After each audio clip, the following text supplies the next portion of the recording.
नरेंद्र मोदी जी, प्रधानमंत्री जी का वीडियो बहुत वायरल हो रहा है। हर न्यूज चैनल उनका वीडियो डाल रहा है। उन्होंने आज से 6-7 साल पहले एक बात कही थी कि मित्रों, आने वाले 75 साल के जो अमृत महोत्सव है, आजादी का जो अमृत महोत्सव है, मुझे अगर तुम आशीर्वाद दोगे तो मैं हिंदुस्तान के, भारत देश के तमाम जनता को और पूरे परिवार को घर दूंगा, घर के साथ छत दूंगा और नल दूंगा, गैस का सिलेंडर दूंगा। ऐसे वादे किए थे। आज जब घर घर तिरंगे का नारा लगा रहे हैं, मैं प्रधानमंत्री मोदी जी से पूछना चाहता हूं और बीजेपी के तमाम उन लीडरों से पूछना चाहता हूं, इंडिया के अंदर 40% से ज्यादा लोगों के पास घर नहीं है। तो जब घर ही नहीं है हमारे, छत ही नहीं है हमारे पास, तो हम तिरंगा कहां पर लगाएंगे? आपको चाहिए, घर घर तिरंगे से बेहतर है आप आरएसएस के हर शाखा पर तिरंगा लहराइए। आरएसएस ने इस देश के अंदर 55 साल तक अपने हेडक्वार्टर पर तिरंगा नहीं लहराया। कितने साल? 55 साल तक।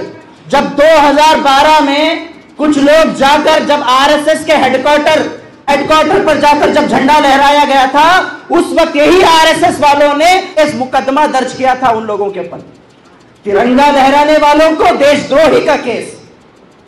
और जो लोग तिरंगा नहीं लहराते वो लोग सबसे बड़े देशभक्त। आज आजादी के 75 साल में 54 इयर्स कांग्रेस ने हुकूमत की, उसके बाद 6 साल और जेडीयू के लोग हुकूमत किए सेंट्रल में, उसके बाद 8 साल से बीजेपी है। लेकिन मैं यहां पर आप तमाम लोगों से पूछना चाहता हूं, जो 75 इयर्स हो गए हिंदुस्तान के आजादी के, क्या हमको वो आजादी मिली है? क्या हमको बोलने की आजादी मिली है? क्या हमारे बच्चों को जिस कॉन्स्टिट्यूशन में लिखा गया है, आपको हर रिलीजन को फॉलो करने की आजादी दी गई है, क्या हमारे बच्चों को हिजाब पहनने की आजादी मिल रही है? क्या आज हमारे लोगों को पहनने की, ओढ़ने की, दाढ़ी रखने की, टोपी पहनने की, यहां तक के दलितों को घोड़े पर बैठने की भी आजादी नहीं है? और किस आजादी की बात करते हैं जब यहां पर दलित को मंदिर जाने की इजाजत नहीं है? आज भी दलितों के साथ लगातार अट्रॉसिटीज हो रहे हैं, लगातार जुल्म हो रहा है। आज भी मुसलमान होने की वजह पर उसके ऊपर अत्याचार हो रहे हैं, उसके ऊपर अटैक हो रहे हैं। तो फिर किस चीज का अमृत महोत्सव बनाना चाहते हैं प्रधानमंत्री जी? जब आपके देश में 140 करोड़ की आबादी रहने वाला ये इतना बड़ा मुल्क, जहां पर 20 करोड़ से ज्यादा रहने वाले मुसलमान, जिनके साथ नाइंसाफी हो रही हो, जिनको लगातार अटैक किया जा रहा हो, तब आप कौन सी आजादी की बात कर रहे हैं? तो ये हमें सोचने की जरूरत है। आज देखिए, आजादी का अमृत महोत्सव 75 साल, तुम्हारे से ज्यादा खुशी हमारे को है। आरएसएस और बीजेपी से ज्यादा खुशी इस आजादी का हमको है। लेकिन जिस तरीके से डिमोनेटाइजेशन, नोट बंद किया गया था, उस वक्त नरेंद्र मोदी जी पेटीएम का एडवर्टाइजमेंट कर रहे थे, पेटीएम का एडवर्टाइजमेंट कर रहे थे। अब जब महंगाई इतनी ज्यादा बढ़ चुकी है, पार्लियामेंट में इनकी टांग खींची जा रही है, सड़कों पर इनके खिलाफ एहतजाज हो रहे हैं, तो अब नया शोषा लेकर आए हैं अमृत महोत्सव। और इसके अंदर ये पॉलिस्टर के जो झंडे बेचे जा रहे हैं, ये पॉलिस्टर के झंडे ये बड़े बड़े मल्टीनेशनल कंपनीज के पास से खरीद कर 25 रुपए में एक बेचा जा रहा है। तो ये सब दोगलापन है। कोई अमृत महोत्सव नहीं करना चाहते प्रधानमंत्री जी।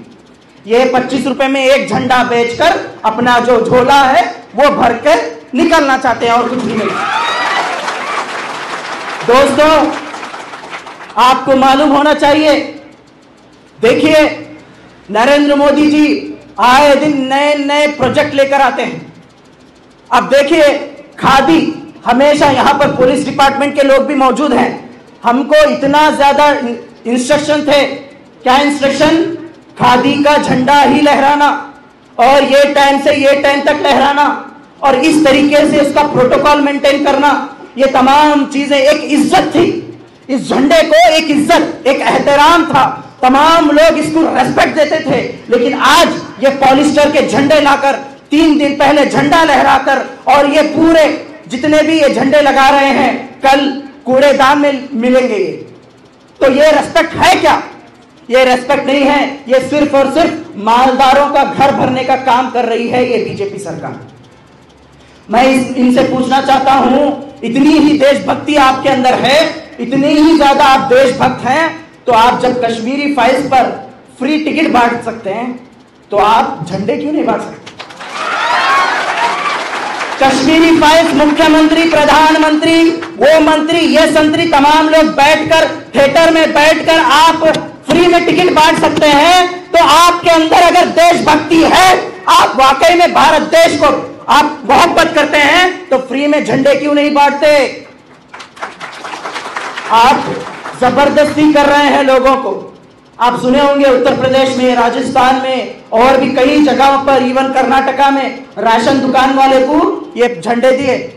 झंडे देकर उसको बोले जो भी राशन लेने आ रहा, अगर उन्हें झंडा नहीं लिया तो उसको राशन मत दो। कौन? ये बीजेपी सरकार। अरे तुम्हारे को इतनी ही मोहब्बत है तो क्यों नहीं देते फ्री में झंडा? क्योंकि तुम्हारे को ये मल्टीनेशनल कंपनीज, ये चाइना से आने वाला पॉलिस्टर बेचना है, इसीलिए तुम ये धंधा कर रहे हो। दूसरा अमृत महोत्सव कुछ नहीं करना है तुम्हारे को। ये हकीकत है दोस्तों।